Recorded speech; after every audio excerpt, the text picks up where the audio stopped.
எல்லோருக்கும் வணக்கம். இது உங்கள் study with Darshini YouTube channel. நம்ம இந்த வீடியோவில் ஜனவரி 29ஆம் தேதிக்கான கரண்ட் அஃபேர்ஸ் பார்க்க போகிறோம்.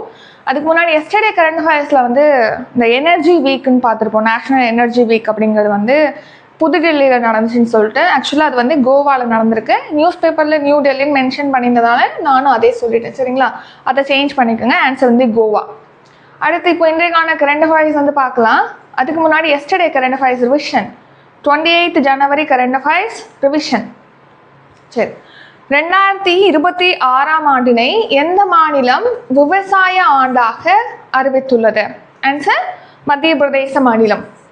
ஆன்சர் சொல்ல ட்ரை பண்ணணும். இந்தியா கீழ்கண்ட எந்த நாடுகளுடன் தடையற்ற வர்த்தக ஒப்பந்தத்தை மேற்கொண்டுள்ளது? மேற்கண்ட அனைத்தும். இந்தியா ஐரோப்பிய யூனியன் வர்த்தக ஒப்பந்தத்தின் கீழ் இந்தியாவிலிருந்து ஏற்றுமதி செய்யப்படும் எத்தனை சதவீத பொருட்களுக்கு வரி கிடையாது? ஆன்சர் 93% பொருட்களுக்கு டாக்ஸ் இல்லை. மத்திய பட்ஜெட்டை தொடர்ந்து எத்தனையாவது முறையாக நிர்மலா சீதாராமன் அவர்கள் பட்ஜெட் தாக்கல் செய்ய உள்ளார்? ஆன்சர் 9வது முறையாக February 1 இப்போ பட்ஜெட் தாக்கல் செய்ய போறாங்க.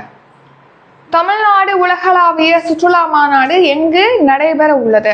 ஆன்சர் மாமல்லபுரம். பள்ளி மாணவர்களுக்கு கருப்பைவாய் புற்றுநோய் தடுப்பூசி வழங்கும் திட்டம் எந்த நாளில் தொடங்கி வைக்கப்பட்டுள்ளது? Answer January 27. கீழ்கண்ட எந்த நோயை தொடக்கத்திலேயே கண்டறிய வெல்னஸ் ஆன் வீல்ஸ் என்ற வசதியானது தொடங்கி வைக்கப்பட்டது? ஆன்சர் புற்றுநோய். புற்றுநோய் மட்டும் இல்லாமல் தொற்றா நோய்களுக்கும் பரிசோதனையானது இந்த வசதி மூலமாக வழங்குறாங்க. இந்தியாவிலேயே பெண்கள் அதிகம் பணிக்கு செல்லும் மாநிலம் எது? நம்ம தமிழ்நாடு. ஆன்சர் தமிழ்நாடு. இந்திய எரிசக்தி வாரம் 2026 எங்கு நடைபெற்றது? ஆன்சர் கோவால. ட்ராக் ஆசிய கோப்பை சைக்கிளிங் பந்தயமானது எங்கு தொடங்கப்பட உள்ளது? ஆன்சர் இந்தியாவில்.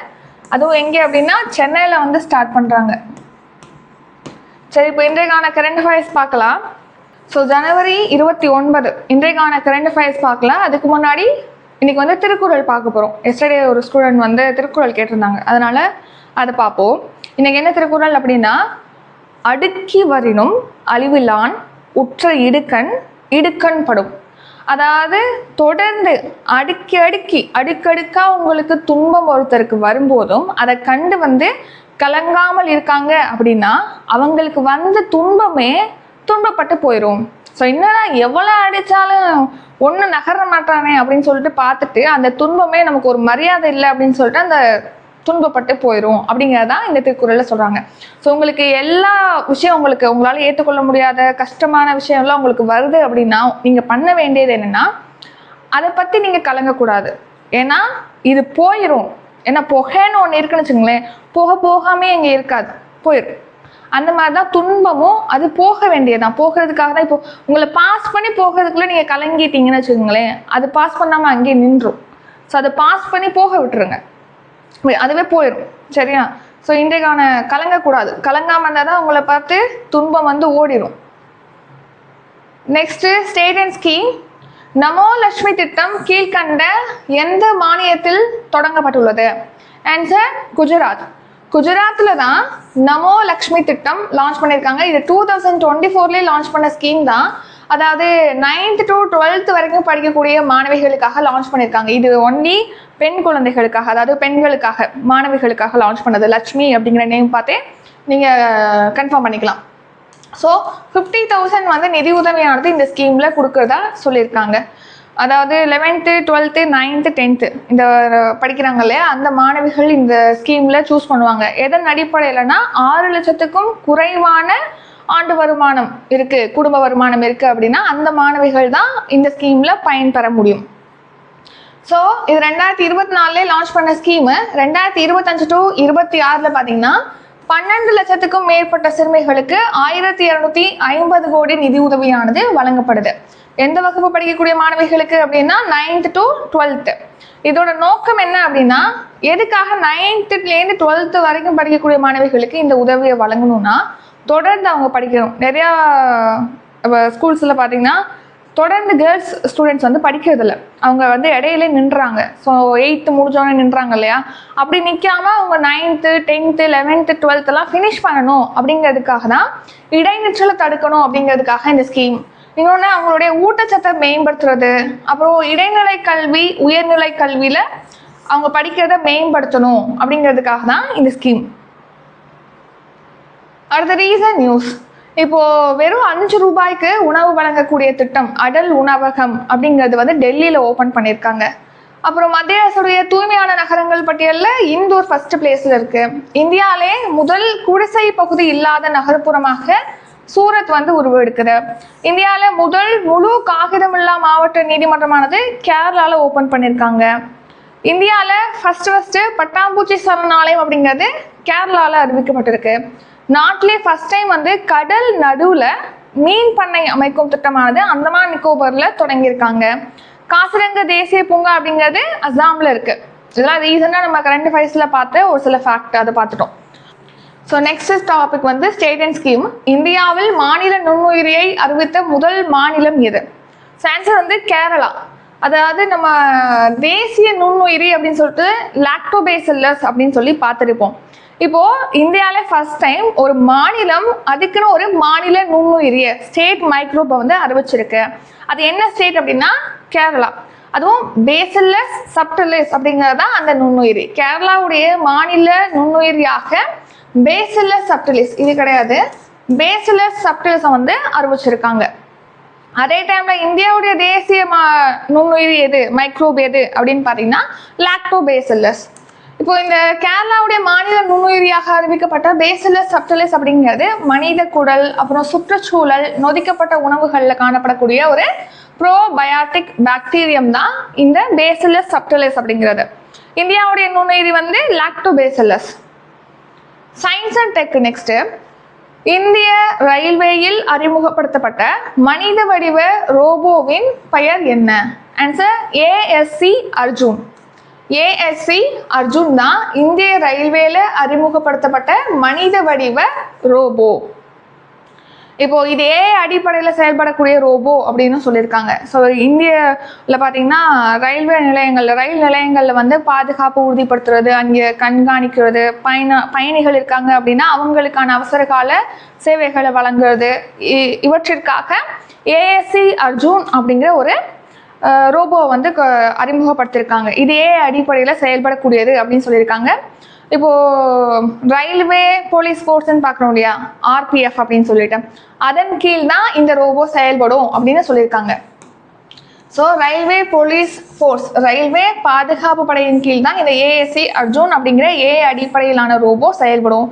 பயணிகளுக்கு உதவி வழங்குறது, பாதுகாப்பு வழங்குறது, கண்காணிக்கிறது, அவசர காலத்தில் அவங்களுக்கு ரெஸ்பான்ஸ் கொடுக்கறது, இது எல்லாமே இந்த ரோபோவானது பண்ணும். இது எங்கே இன்ட்ரடியூஸ் பண்ணியிருக்காங்க அப்படின்னா விசாகப்பட்டினம் ரயில் நிலையத்தில் தான் இந்த மனித வடிவிலான ரோபோவானது இன்ட்ரடியூஸ் பண்ணியிருக்காங்க. Reason news. ராமேஸ்வரத்தில் பார்த்தீங்கன்னா டீச்சர் வந்து இன்ட்ரடியூஸ் பண்ணியிருப்பாங்க தமிழ்நாட்டில் ஃபர்ஸ்ட் டைம். அதோட பேர் வந்து மார்க்ரெட். அடுத்து முதல் பள்ளி கேரளாவில் திருவனந்தபுரத்தில் இன்ட்ரடியூஸ் பண்ணியிருக்காங்க. முதல் ஆசிரியர் வந்து ஐரிஷ், கேரளா தான் அதுவும் இன்ட்ரடியூஸ் பண்ணியிருக்காங்க. முதல் செய்தி வாசிப்பாளர் வந்து லிசா, இது வந்து ஒடிசாவில் இன்ட்ரடியூஸ் பண்ணியிருக்காங்க. உலகின் முதல் மென்பொருள் பொறியாளர் எது அப்படின்னா டெவின். WHO உடைய சுகாதார ஊக்குவிப்பாளர் வந்து சுகாதார ஊக்குவிப்பாளர் சாரா. அடுத்து உலகின் அடிப்படையிலான ராஜதந்திரி வந்து விக்டோரியா ஷி. Next, national topic. புத்தாண்டின் முதல் நாடாளுமன்ற கூட்டத்தொடரில் உரையாற்றுபவர் யார்? ஸோ இப்போ ஒரு புது வருடம் பிறக்கும்போது ஃபஸ்ட்டு நாடாளுமன்ற கூட்டத்தொடர் அப்படிங்கிறது நடத்துகிறாங்க அப்படின்னா அது யாருடைய உரையோட தொடங்கும் அப்படின்னு கேட்டிங்கன்னா குடியரசுத் தலைவரோட உரையோட தொடங்கும். ஸோ ஆன்சர் வந்து பிரசிடென்ட், குடியரசுத் தலைவருடைய உரையோடு தான் ஒரு வருஷ தொடக்கத்துடைய முதல் நாடாளுமன்ற கூட்டத்தொடர். ஸோ 2 அவையும் கூட்டி நடத்துவாங்க இந்த கூட்டத்தொடர். அதில் வந்து யார் ஃபஸ்ட்டு உரையாற்றுவாங்க அப்படின்னா குடியரசுத் தலைவரோட உரையோடு தான் தொடங்கும். அப்போ இந்த வருஷம் 2026 தொடங்கி முதல் நாடாளுமன்ற கூட்டத்தொடர் அப்படிங்கிறது நடந்திருக்கு. அதில் குடியரசுத் தலைவர் திரௌபதி முர்மு அவர்கள் வந்து உரையாற்றிருக்காங்க. இதை பற்றி எந்த ஆர்டிக்கலில் சொல்கிறாங்க அப்படின்னா ஆர்டிக்கல் 87. இதே மாதிரி ஆளுநருக்கு பார்த்துருப்போம். ஆளுநருக்கு வந்து 176. மாநில சட்டப்பேரவைகள் வந்து வருஷத்துடைய முதல் தொடர் நடக்குது, கூட்டத்தொடர் நடக்குதுன்னா அதுல ஆளுநருடைய உரையோட தொடங்கும். நாடாளுமன்ற கூட்டத்தொடர்னா பிரசிடண்டோடைய உரையோட தொடங்குன்னு சொல்லிட்டு ஆர்டிகல் 87ல குறிப்பிடுது. ஸோ இந்த சிச்சுவேஷன் மட்டும் இல்லாம இன்னொரு சிச்சுவேஷன்ல பாத்தீங்கன்னா குடியரசுத் தலைவர் உரையோட தான் தொடங்கும். அது எப்போ, அந்த சிச்சுவேஷன் எப்போ, அதை வந்து கமெண்ட் பண்ணுங்க. இது உங்களுக்கான கொஸ்டின். ஸோ இப்போ இந்த கூட்டத்தொடரில் உரையாற்றிருக்காங்க இல்லையா, அதில் பிரசிடென்ட் திரௌபதி முர்மு அவர்கள் என்னென்னலாம் மென்ஷன் பண்ணியிருக்காங்க, இந்த லாஸ்ட் இயர்ஸில் வந்து நம்ம என்னென்னலாம் அச்சீவ் பண்ணியிருக்கோம்னு சொல்லிட்டு மென்ஷன் பண்ணியிருப்பாங்க. அதெல்லாம் பார்த்துடலாம். லாஸ்ட் 10 இயர்ஸில் 25 கோடி பேர் வந்து வறுமையிலேருந்து மீட்கப்பட்டிருக்காங்க. அடுத்த சமூக பாதுகாப்பு திட்டங்கள் மூலமாக மொத்தமாக நம்ம நாட்டில் 95 கோடி பேர் வந்து பலன் அடைஞ்சிட்டு வராங்க. ஆயுஷ்மான் பாரத் திட்டம் இது 2018 லான்ச் பண்ணியிருப்பாங்க. இது ஒரு மருத்துவ காப்பீடு திட்டம். 5 லட்சம் ரூபாய் வரைக்கும் இந்த ஸ்கீம்ல வந்து மருத்துவ காப்பீடு அப்படிங்கிறது வழங்குறாங்க. ஸோ இது வரைக்கும் இந்த ஸ்கீம்ல 11 கோடிக்கும் மேற்பட்டவங்க பலன் அடைஞ்சிருக்காங்க. அடுத்து உணவு தானியங்கள் உற்பத்தி எப்போதும் இல்லாத அளவுக்கு 35 கோடி டன்னா நம்ம உணவு உற்பத்தி, தானியங்கள் உற்பத்தி அப்படிங்கிறது இன்க்ரீஸ் ஆயிருக்கு. அதுல முக்கியமா அடுத்து பாத்தீங்கன்னா அரிசி உற்பத்தி வந்து நம்ம எவ்வளவு பண்ணியிருக்கோம், 15 கோடி டன் அரிசி உற்பத்தி பண்ணியிருக்கோம். உலகிலே அரிசி அதிகமா உற்பத்தி செய்யக்கூடிய நாடாக நம்ம இந்தியா ஃபர்ஸ்ட் பிளேஸ்க்கு இருக்கு. அடுத்து கைபேசி உற்பத்தியில உலகின் 2வது பெரிய நாடாக நம்ம இந்தியா இருக்கு. உலகிலே மிக உயரமான ரயில்வே வளைவு பாலம் செனாப் பாலம், அது ஜம்மு காஷ்மீர்ல ரீசெண்டா தான் ஓபன் பண்ணியிருப்பாங்க. அடுத்து பாருங்க பாம்பன், தமிழ்நாட்டில் ராமேஸ்வரத்தில் பாம்பன் பாலம், புதிய பாலமானது கட்டி திறந்திருக்காங்க. ஜம்மு காஷ்மீர்லேருந்து கேரளா வரைக்கும் 150க்கும் மேற்பட்ட வந்தே பாரத் ட்ரெயின் வந்து செயல்பாட்டில் இருக்கு. வந்தே பாரத் அப்படிங்கிறது 2018 ஸ்டார்ட் பண்ண ஒரு ஸ்கீம் தான். 2019 ஃபர்ஸ்ட் வந்தே பாரத் ட்ரெயின் அப்படிங்கிறது இன்ட்ரடியூஸ் பண்ணியிருப்பாங்க டெல்லி டு வாரணாசி இடையே. அடுத்து நம்ம நாட்டிலே மெட்ரோ ரயில் கட்டமைப்பு 1000 கிலோமீட்டர் தொலைவு வந்து கடந்திருக்கு. ஸோ அதன்படி மெட்ரோ ரயில் கட்டமைப்பு பெரிய அளவிலான மெட்ரோ ரயில் கட்டமைப்பை கொண்ட நாடாக 3வது இடத்துல நம்ம இந்தியா இருக்கு. நெக்ஸ்ட் ஜிஎஸ்டி, சரக்கு மற்றும் சேவை வரி. இது வந்து 2017 லான்ச் பண்ணது தான் இந்த ஜிஎஸ்டி அப்படிங்கிறது. இந்த ஜிஎஸ்டி டேக்ஸ் வந்து நிறைய வரி வந்து வசூலிச்சிருப்பாங்க. அந்த வரியெல்லாம் ஒருங்கிணைச்சு ஒரே வரியா ஜிஎஸ்டின்னு கொண்டு வந்திருப்பாங்க. அதுல வந்து 5%, 12%, 18%, 28% சொல்லிட்டு அதுல டேக்ஸ் வந்து ஸ்லாட் இருந்துச்சு, ஒரு 4 ஸ்லாட். இப்போ அதெல்லாம் ரெடியூஸ் பண்ணி 2 ஸ்லாட்டா கொண்டு வந்துட்டாங்க, 2 வரி அடுக்குகளாக. அது என்னன்னா 5%, அப்புறம் 18% அப்படின்னு சொல்லிட்டு. அது போன வருஷம் செப்டம்பர்ல தான் இதை கொண்டு வந்திருப்பாங்க. அப்படி இந்த சீர்திருத்தம் மேற்கொண்டதுனால குடிமக்களுடைய 1 லட்சம் கோடி ஆனது சேமிக்கப்படுது அப்படின்னு சொல்லிட்டு தெரிவிச்சிருக்காங்க. அடுத்து வருமான வரி சட்டமானது மறுசீரமைக்கப்பட்டிருக்கு. அதனால பாத்தீங்கன்னா இப்போ தனிநபர் வருமான வரியானது கட்டுறோம் இல்லையா, இன்கம் டேக்ஸ் 12 லட்சம் வரைக்கும் ஆண்டு வருமானம் இருக்கு அப்படின்னா அவங்க இன்கம் டேக்ஸ் கட்ட தேவையில்லை, அவங்களுக்கு வரி விலக்கு அளிக்கப்பட்டிருக்கு. ரோஸ்கர் திட்டம், ரோஸ்கர் திட்டம்னா இப்போ மத்திய அரசு துறை, மத்திய அமைச்சகங்கள், இந்த மாதிரி துறைகள்ல காலி பணியிடங்கள்லாம் இருக்கும் இல்லையா, அதெல்லாம் நிரப்பும் வகையில வேலை வாய்ப்பு வழங்கும் வகையில தான் ரோஸ்கர் திட்டம் லான்ச் பண்ணியிருப்பாங்க. ரோஸ்கர் மேளா, வேலை வாய்ப்பு திருவிழா அப்படின்னு சொல்லிட்டு இதை சொல்லுவோம். இப்போனா 2022 அக்டோபர்ல லான்ச் பண்ணாங்க. இதுல 3.5 கோடிக்கும் மேலான புதிய வேலை வாய்ப்புகளானது உருவாக்கப்பட்டிருக்கு இந்த ரோஸ்கர் திட்டத்துல அப்படின்னு சொல்லி தெரிவிச்சிருக்காங்க. பிரதமரின் விவசாயிகள் நிதி உதவி திட்டம், அதாவது கிசான் சம்மான் நிதி திட்டம். இந்த ஸ்கீம்ல விவசாயிகளுக்கு 6,000 ரூபி வந்து இயருக்கு, 1 இயருக்கு வந்து 6,000 ரூபி வந்து 3 இன்ஸ்டால்மெண்ட்ல வந்து கொடுக்குறாங்க. 3 தவணையா 2000 சொல்லிட்டு 3 தவணையா ஒரு வருஷத்துக்கு 6000 ரூபாய் வந்து விவசாயிகளுடைய பேங்க் அக்கௌண்ட்ல வந்து டெபாசிட் பண்றாங்க. ஸோ இது எப்போ லான்ச் பண்ணாங்க, 2019 February 24 லான்ச் பண்ணியிருக்காங்க. இது வரைக்கும் 4 லட்சம் கோடிக்கும் மேல அவங்களுடைய வங்கி கணக்குல இந்த வரவு வைக்கப்பட்டிருக்கு இந்த மணி அப்படின்னு சொல்லி தெரிவிச்சிருக்காங்க. Next Tamil Nadu current affairs. சமீபத்தில் எந்த பல்கலைக்கழகத்தில் உலகளாவிய தமிழாய்வு முன்னெடுப்பு தொடங்கப்பட்டுள்ளது? ஆன்சர் கேம்பிரிட்ஜ் யூனிவர்சிட்டி, கேம்பிரிட்ஜ் பல்கலைக்கழகம், யூகேல உள்ள கேம்பிரிட்ஜ் பல்கலைக்கழகத்துல தான் உலகளாவிய தமிழாய்வு முன்னெடுப்பு அப்படிங்கிறது தொடங்கியிருக்காங்க. ஸோ கேம்பிரிட்ஜ் பல்கலைக்கழகத்தில் தெற்காசிய ஆய்வுகள் மையத்தில் தான் இந்த உலகளாவிய தமிழாய்வு முன்னெடுப்புங்கிறது தொடங்கியிருக்காங்க. ரோஜா முத்தையா ஆராய்ச்சி நூலகத்தோட இணைஞ்சு இந்த தமிழாய்வில் உலகளாவிய புலமையை வந்து வலுப்படுத்தணும் அப்படிங்கிறதுக்காக, இந்த தமிழ் பற்றி ஆராய்ச்சி செய்கிறது இதெல்லாம் வலுப்படுத்தணுங்கிறதுக்காக இந்த முன்னெடுப்பு எடுத்திருக்காங்க கேம்பிரிட்ஜில். அடுத்து சென்ட்ரல் கவர்மெண்ட் ஸ்கீம் எத்தனை கோடி லட்சாதிபதி சகோதரிகள் உருவெடுத்துள்ளனர்? ஆன்சர் 2 கோடி. லட்சாதிபதி சகோதரிகள் திட்டம் அல்லது லக்பதி திதி திட்டம் அப்படின்னு சொல்லுவாங்க. 2023 லான்ச் பண்ண ஒரு ஸ்கீம் தான் லக்பதி திதி திட்டம். ரூரல் டெவலப்மெண்ட், அதாவது ஊரக மேம்பாட்டு அமைச்சகத்தினால தான் இந்த ஸ்கீம் வந்து செயல்படுத்தப்படுது. சரியா? எதுக்காக அப்படின்னா ஒரு வருஷத்துக்கு 1 லட்சம் ரூபாய் வரைக்கும் வருமானத்தை பெண்கள் ஈட்டணும். சுய உதவி குழுக்களை சேர்ந்த பெண்கள் ஒரு வருஷத்துக்கு 1 லட்சம் ரூபாய் வரைக்கும் அவங்க சம்பாதிக்கணும் அப்படிங்கிறத ஊக்குவிக்கணும் அப்படிங்கிறதுக்காக தான் இந்த ஸ்கீம் லான்ச் பண்ணாங்க. இந்த ஸ்கீம்ல 2 கோடி பேர் வந்து லட்சாதிபதிகளாக உருவெடுத்திருப்பதாக சொல்லியிருக்காங்க. என்ன டார்கெட் ஆக்சுவலா அப்படின்னா 3 கோடி பேரை வந்து லட்சாதிபதி பெண்களாக மாற்றணும் அப்படிங்கிறதா இந்த ஸ்கீமோட நோக்கம். சும்மா வந்து ஒருத்தவங்களை லட்சாதிபதி ஆக்க முடியுமா? முடியாது.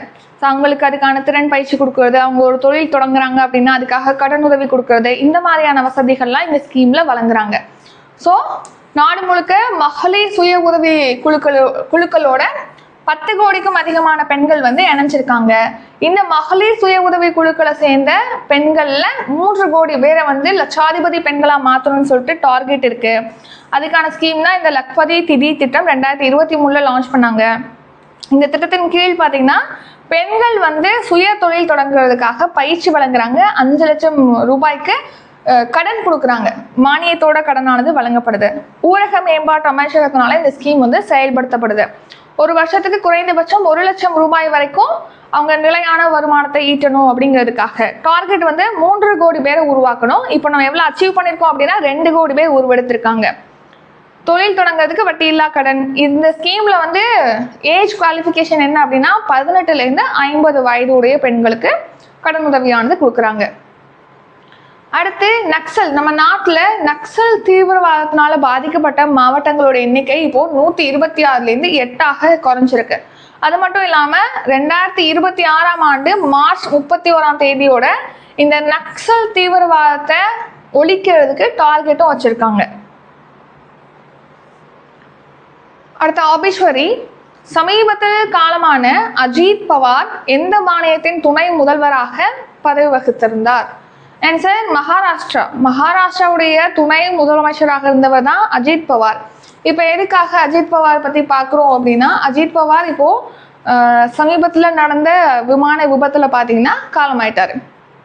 ஸோ அந்த மகாராஷ்டிராவில் வந்து உள்ளாட்சி தேர்தலுக்காக அவருடைய தொகுதி பாராமதி அப்படிங்கிற தொகுதிக்கு வந்து பேசுறதுக்காக போயிருப்பாரு. அந்த டைமில் லேண்ட் பண்ணும்போது தரையில் மோதி கட்டுப்பாடு இழந்து அந்த விமானம் தரையில் மோதி நொறுங்கிருச்சு. அதில் வந்து அவர் இறந்துட்டார். ஸோ இவரோடு சேர்த்து மொத்தமாக 5 பேர், 2 பைலட்டு இவரோட சேர்ந்து 2 பேர் அப்படின்னு சொல்லிட்டு மொத்தமாக 5 பேர் வந்து இறந்துட்டாங்க. மகாராஷ்டிராவுடைய துணை முதலமைச்சர் தான் அஜித் பவார். தேசியவாத காங்கிரஸ் கட்சியோட தலைவர் இவர். சிறிய ரக லியர் ஜெட் 46 அப்படிங்கிற விமானம் மூலமா புனேல பாராமதி அப்படிங்கிற இடத்துக்கு போகும்போது லேண்ட் பண்ணும்போது இந்த விபத்தானது ஏற்பட்டிருக்கு. மகாராஷ்டிராவில் வளர்ச்சிக்காக குறிப்பாக பார்த்தீங்கன்னா கூட்டுறவுத்துறையில் சிறப்பான பங்களிப்பை இவர் வழங்கியிருக்காரு. அது மட்டும் இல்லாமல் அந்த மாநிலத்தில் longest serving deputy chief minister, நீண்ட காலம் துணை முதலமைச்சராக இருந்தவர் வந்து இந்த அஜித் பவார் தான் அந்த மகாராஷ்டிரா ஸ்டேட்ல. நெக்ஸ்ட் சமீட்ஸ்கர் அண்ட் ஃபைஸ். சர்வதேச அளவிலான முதலாவது ஜவுளி தொழில் மாநாடானது எங்கு நடைபெற உள்ளது? கோயம்புத்தூர்ல கொடிசியால தான் இந்த சர்வதேச அளவிலான முதலாவது ஜவுளி தொழில் மாநாடு அப்படிங்கிறது நடக்க போகுது.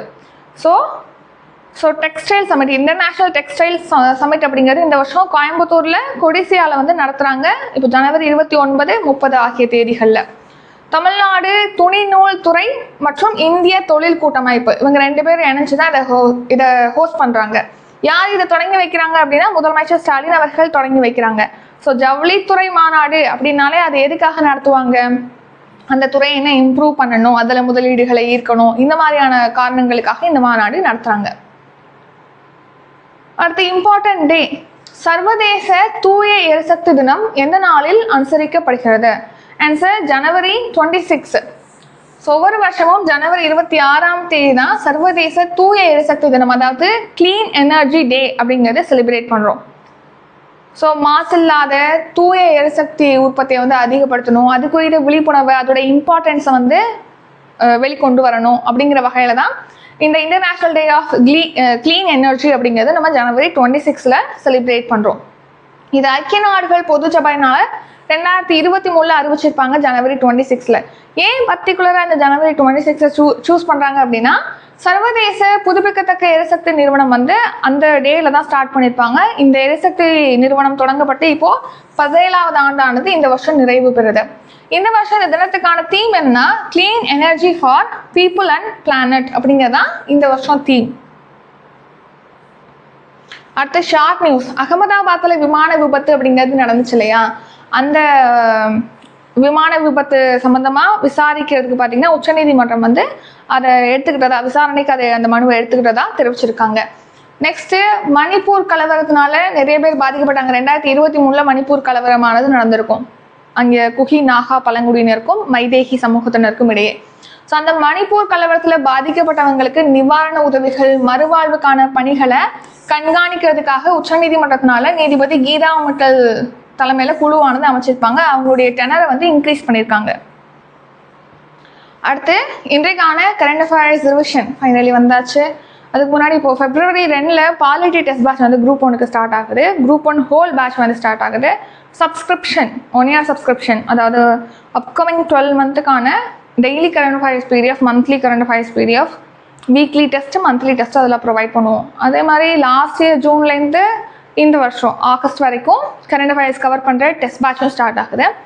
இதை பற்றி டீட்டெயில், அப்கமிங் பேட்ச் பற்றி டீட்டெயிலாம் டிஸ்கிரிப்ஷனில் இருக்குது, செக் பண்ணி பார்த்துக்கோங்க. டவுட் இருக்கவங்க காண்டாக்ட் பண்ணி கேட்கலாம். காண்டாக்ட் நம்பரும் டிஸ்கிரிப்ஷனில் கொடுத்துருக்கோம்.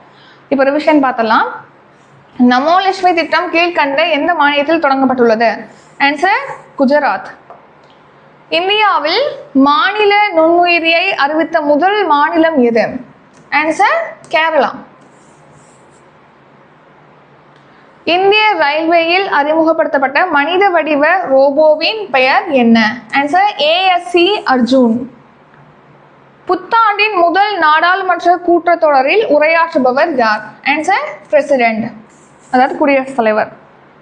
சமீபத்தில் எந்த பல்கலைக்கழகத்தில் உலகளாவிய தமிழாய்வு முன்னெடுப்பு தொடங்கப்பட்டுள்ளது? Answer Cambridge university. எத்தனை கோடி லட்சாதிபதி சகோதரிகள் உருவெடுத்துள்ளனர்? ஆன்சர் 2 கோடி பேர். சமீபத்தில் காலமான அஜித் பவார் எந்த மாநிலத்தின் துணை முதல்வராக பதவி வகித்திருந்தார்? ஆன்சர் மகாராஷ்டிரா. சர்வதேச அளவிலான முதலாவது ஜவுளி தொழில் மாநாடானது எங்கு நடைபெற உள்ளது? ஆன்சர் கோயம்புத்தூர். சர்வதேச தூய்மையான எரிசக்தி தினம் எந்த நாளில் அனுசரிக்கப்படுகிறது? ஆன்சர் ஜனவரி 26. இன்றைக்கான கரண்ட் அஃபேர்ஸ் வீடியோ நிறைவடைகிறது. இந்த வீடியோ உங்களுக்கு பிடிச்சிருந்தா லைக் பண்ணுங்க, ஷேர் பண்ணுங்க. நம்ம சேனலில் நீங்கள் இன்னும் சப்ஸ்கிரைப் பண்ணலன்னா மறக்காம சப்ஸ்கிரைப் பண்ணிக்கோங்க. நன்றி, வணக்கம்.